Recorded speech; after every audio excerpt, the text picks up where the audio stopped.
और ये है जानकी जी।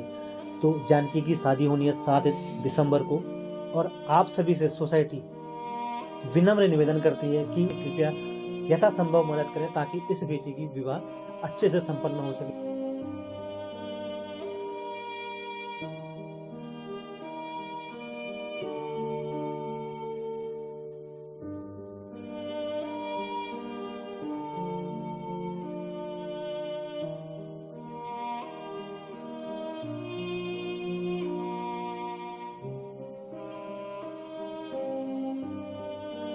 अब स्कूल से जाके भी स्वागत है गई।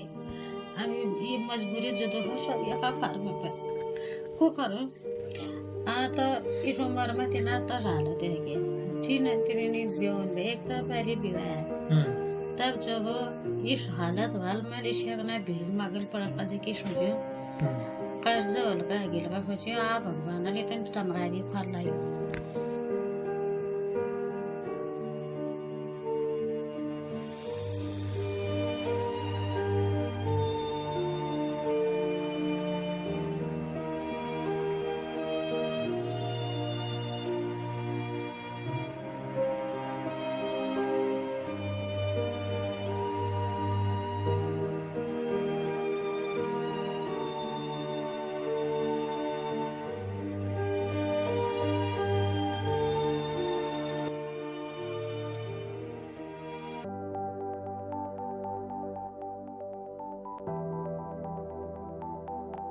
नमस्कार, मैं कमल किशोर सज्जन लाल नेहरू सोसाइटी में आपका हार्दिक स्वागत करता हूं। अभी हम रात को आए हैं क्योंकि थोड़ा सा काम के व्यस्तता के कारण हम लोग दिन में समय नहीं दे पाए। अभी हम ऐसी जगह पर आए हैं, यह गांव पड़ता है थल से लगभग 3-4 किलोमीटर दूर ऊपर है। जगह का नाम है नायल सपोली। नायल सपोली ग्राम सभा में आए हैं, और इस ग्राम सभा में आने का औचित्य ये था कि जो ये परिवार है आपको दिख रहा होगा, इस परिवार में एक बेटी की शादी होनी है और वह विवाह 7 दिसंबर को तय हुआ है, और कहीं दूनाकोट साइड से शायद शादी आनी है। तो इनके परिवार द्वारा संपर्क किया गया। हालांकि ये जो पिताजी हैं, जहाँ ये जो लड़की के पिताजी उधर बैठे हैं प्रेम जी, तो इन्होंने अपने स्तर से प्रयास कर रहे थे कि कैसे भी कहीं से मदद मिल जाए। तो उनको एक हमारे थल के व्यापारी हैं श्रीमान प्रवीण जंगपांगी जी, उन्होंने इनको ये राय दी कि सज्जन सोसाइटी से आप संपर्क कीजिएगा, अब हम उनको बता देंगे, वो लोग आपकी जितना भी हो सकेगा मदद करेंगे। तो जैसे हमें श्रीमान जंगपांगी जी से संपर्क हुआ, उन्होंने बताया, तो हमने कहा ठीक है, हम उनसे संपर्क करके बताएंगे। फिर हमने संपर्क किया तो पता चला कि 7 तारीख को शादी है, और घर की स्थिति के बारे में पता चला कि जो सामने बैठे हैं हमारे प्रेम जी, वो विकलांग भी हैं, यानी कि दिव्यांग भी हैं। पैर से वो चल नहीं सकते क्योंकि एक पैर उनका कटा हुआ है, तो बैसाखी के सहारे वो चलते हैं। इनके परिवार में कुल जो फैमिली है, वैसे अभी आपको दिख रहे होंगे लगभग 5, लेकिन टोटल 6 लोग थे, जिसमें से एक लड़की की शादी पहले हो चुकी है। अब सबसे बड़े इस परिवार में जो इनके बच्चे हैं, 3 बच्चे अभी वर्तमान में यहाँ पर हैं। तो सबसे बड़े हैं योगेश, और उसके बाद फिर जानकी, फिर उनकी छोटी भी रजनी। जो सबसे छोटी रजनी है वो तो अभी पढ़ रही है 10th में। इनसे बड़ी जो जानकी है, ये पढ़ाई छोड़ चुके हैं, अपने घर के माँ बाप के साथ सेवा में लगे रहते हैं। और उनसे बड़े ये हैं आपका योगेश, सबसे बड़े अभी यहाँ पर। तो इन्होंने भी स्कूल पढ़ते थे, लेकिन अब स्थिति ऐसी आ गई कि घर में आमदनी का कोई स्रोत नहीं है, कमाने वाला कोई नहीं है। तो यही लड़के कहीं पर, जहाँ पर भी गांव में काम मिले या फिर रोजगार गारंटी या तमाम ऐसी चीज़ें जो भी साथ पर भी एक लेबर के रूप में, मजदूरी के रूप में जो काम मिलता है, वो काम करके अपने घर की आजीविकाएं चला रहे हैं। क्योंकि पिताजी की स्थिति ऐसी नहीं है कि वो खुद से आर्थिक स्थिति को मैनेज कर सकें। तो जिस लड़की की शादी है, ये लड़की यहाँ पर है हमारे सामने, जानकी यहाँ पर जो बैठी है, इनकी शादी होनी है। इनकी माता जी साथ में बैठी है, तुलसी जी। तो इस परिवार की, हमारा आमदनी का जो एक स्रोत होता है किसी भी परिवार का, तो कोई ना कोई मुखिया के रूप में कोई पिताजी, या फिर घर में कोई बिजनेस, ऐसा कुछ ना कुछ चलता है।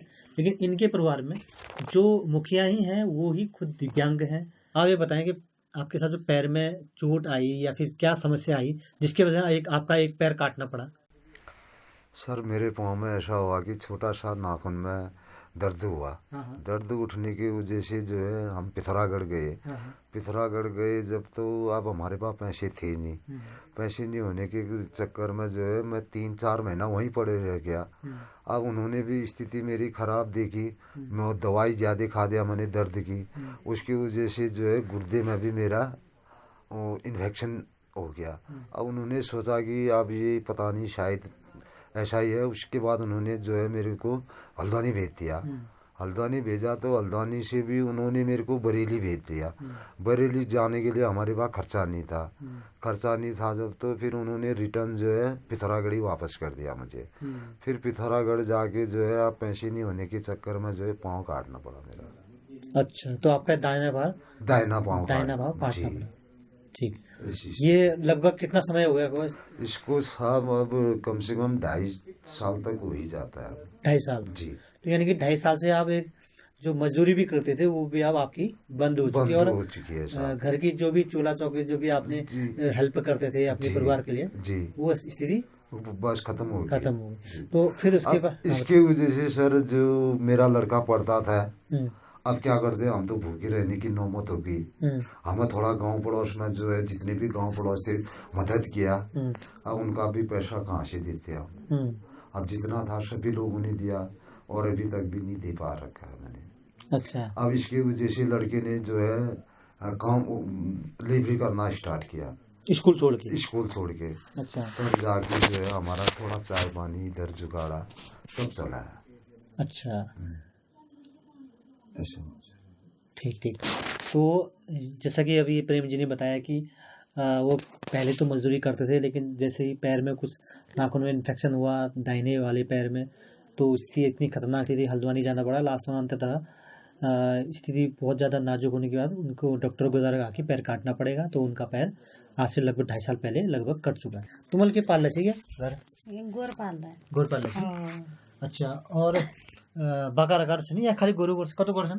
एकको गोरा दुई बकार खानु अच्छा, तो वो अफुङ्गी नै जाची या फिर ये मैं दूध कति दिशाले?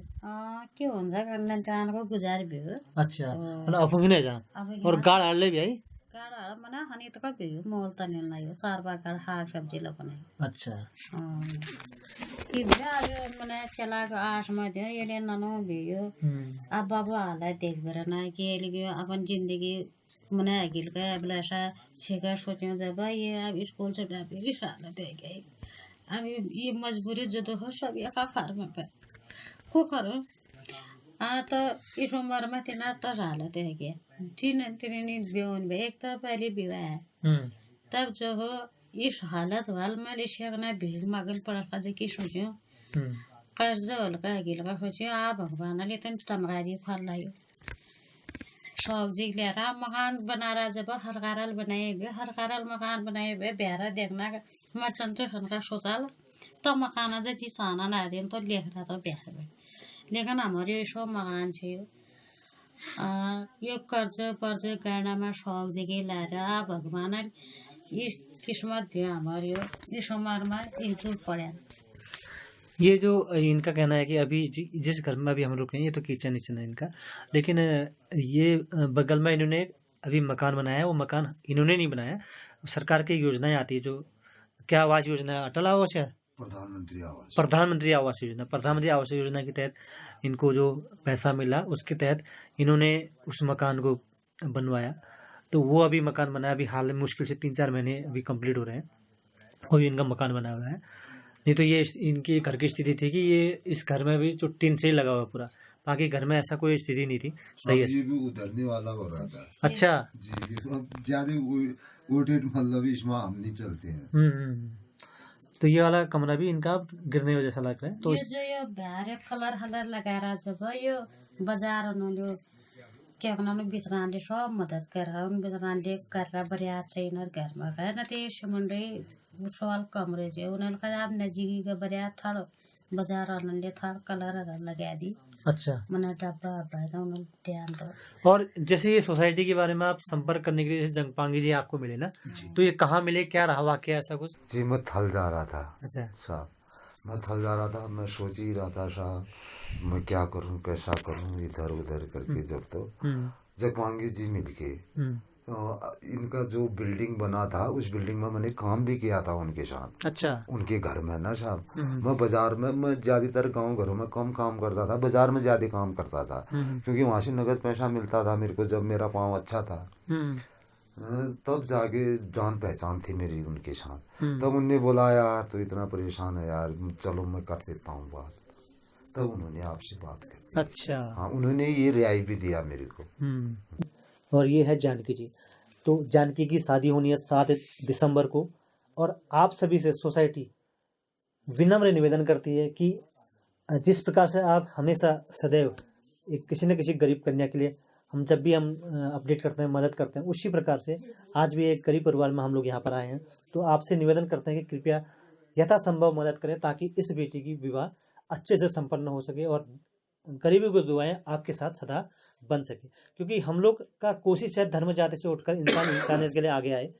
तो हमारी एक कोशिश रहती है कि जो भी गांव के गरीब परिवार के हैं, किसी प्रकार से वंचित, चाहे इलाज में, चाहे आपका एजुकेशन में, चाहे आपका इस प्रकार से किसी बेटी की विवाह में, तो ऐसे जगह पर हम आपसे निवेदन करते हैं कि आप लोग यथासंभव मदद करें। क्योंकि आप सभी के थोड़ा थोड़ा भी, जितना भी, थोड़ा ज़्यादा भी, बड़ी बड़ी रकम की जरूरत भी नहीं, थोड़ा थोड़ा भी आप लोग मदद करेंगे, जिससे कि बहुत से गड़ा पड़ जाता है, जिससे कि हम लोग किसी एक परिवार की आशाओं को पूरा कर सकें, वो किसी कर्ज में न दबें। अन्यथा अगर शायद हमने मिले होते तो शायद हो सकता है कहीं पर एक कोई ना कहीं आस पड़ोस से कर्ज लेते या बैंक से कर्ज लेते। हालांकि वो कर्ज से बेटी की विवाह बढ़िया तो हो जाता, लेकिन कर्जों से 5 साल, 6 साल, 7 साल, 8 साल तक ये टेंशन में रहते कि कर्ज तारना है। और तारने की स्थिति क्या है कि तार तो सकते नहीं, क्योंकि उनकी स्थिति ऐसी है नहीं कमा सकने वाले। इन्होंने गाय, घर में गाय पाल रखी है, गाय में इतना ज़्यादा घर की जो पूरा करें उसको दूध बाहर तो इतना बेच नहीं सकते नहीं। बड़ा लड़का है जो, इतनी उसकी भी उम्र नहीं है कि वो जो हार्ड वो कर सके, आपका वर्किंग कर सके या अपना मजदूरी कर सके। लेकिन फिर भी अपने स्तर से वो जो लड़का इनका योगेश है वो यथासंभव कार्य करके अपने परिवार को या अपने माता पिताजी को यहाँ पर आर्थिक स्थिति में मैनेज कर रहा है, उनको सपोर्ट कर रहा है। तो आप सभी से 7 दिसंबर 2022 इसी साल के अंतिम माह में इनका शादी होनी है। तो आप सभी से हाथ जोड़कर मैं निवेदन करता हूँ सोसाइटी परिवार कि कृपया कन्यादान में यथासंभव मदद करें। और एक बहुत बड़े एक यज्ञ कहें, क्योंकि सबसे बड़ा दान तो कुछ होता नहीं जीवन में। किसी भी परिवार के लिए एक कलेजे का टुकड़ा होता है हर कोई बच्चा। वो जब बच्चा बड़ा होता है तो तब तक तो वो हमारा अपना लगता है, लेकिन एक समय बाद जरूर फिर एक लड़की को कहीं ना कहीं दूसरे घर में जाना होता है। तो दूसरे घर में जाना होता है और एक प्रकार से उसी लिए कन्यादान बोला जाता है। और बहुत बड़ा दान दुनिया में शायद इससे बड़ा कोई दान हो सकता है जो अपने कलेजे टुकड़े को किसी अन्य परिवार में दे सके। और हाँ, इन जो आप कह रहे हैं ना कि इलाज में जो आपका इलाज हुआ या तमाम चीजें, इसमें जो कर्जा क्या बताया होता आपने? कर्जा साहब अभी 1-1.5 लाख रुपया कर्जा है। अच्छा जी। और वो आपने क्यों लिया था, किस वजह से लिया था? जी, ये इलाज के लिए। अच्छा, गांव वालों से लिया? कहाँ से? थोड़ा गांव वालों का है। गांव वालों का, अपने बहन लोगों का, रिश्तेदारों का कर्जा है मेरे को 1.5 लाख तक का। अब अभी आदमी ऐसी भी सोच रही होंगे साहब आपके, अभी मेरे को जगपांगी जी ने जैसे बताया, अब दुनिया तो ऐसी भी कह रही होगी साहब इसने अपनी लड़की की शादी की तैयारी कर दी, हमारा कर्जा नहीं दे रहा है, ये भी कह रहे होंगे। अच्छा, इनका कहना है कि लगभग 1.25 लाख या 1.5 लाख के आसपास ये कर्जे में है। और वो कर्जा इसलिए क्योंकि जब इलाज हुआ तो उस टाइम पर इन्होंने पैसा अपने इलाज में लगवाया। एक पैर कट चुका जिसमें, दाहिना पैर। तो इनका ये कहना है कि जिनको अभी पता नहीं है कि लड़की की शादी तय हुई है, जैसे उनको पता चलेगा तो कहेंगे कि हमारा कर्जा न देगी, कोई लड़की की शादी तैयार कर रहा है तो कहाँ से लाया अपना पैसा, ऐसा इनका कहना है। तो अगर वो लोग वीडियो देख रहे हैं तो मैं उनसे भी निवेदन करता हूँ कि आप उसको दान समझें तो बहुत बेहतर रहेगा। क्योंकि आपका इस परिवार की स्थिति ऐसी नहीं है कि वो अभी कर्जा दे सके, क्योंकि इस परिवार की स्थिति ऐसी है कि वो अभी पहले डेली भरण पोषण अच्छे से हो सके, बच्चे जो सबसे छोटी लड़की पढ़ाई करती है वो पढ़ाई अच्छे से कर सके, और घर की स्थिति थोड़ा मैनेज हो जाए तो शायद वो भविष्य में जरूर आप लोगों के साथ खड़े रहेंगे। लेकिन अभी की स्थिति ऐसा है कि वो कुछ नहीं कर पाएंगे जैसा उनकी तरफ बताया गया। तो अभी हमारा एक ही फोकस है कि कैसे भी इस लड़की की शादी अच्छे से हो जाए। तो आप सभी से मैं निवेदन करता हूँ कि कृपया यथासंभव इस कार्य के लिए मदद करें। बहुत बहुत धन्यवाद।